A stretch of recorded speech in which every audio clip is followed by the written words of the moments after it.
Dengar sini. Semalam siapa yang last tengok TV? Mama nak bagi upah sikit sebab dia tak tutup TV. Bukan Angah. Bukan adik Mama. Adik rasa Along yang tengok. Apa?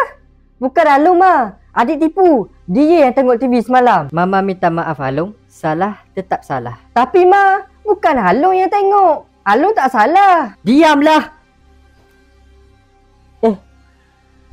Mama pukul tak sakit lah. Uish. Wow, hebatnya. Satu hari nanti, adik nak jadi macam Along lah.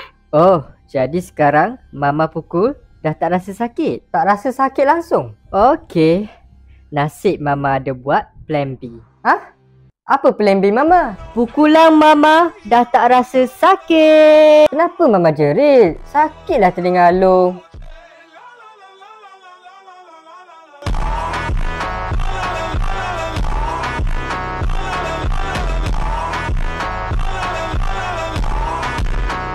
Adik tarik balik. Adik tak nak jadi macam Along.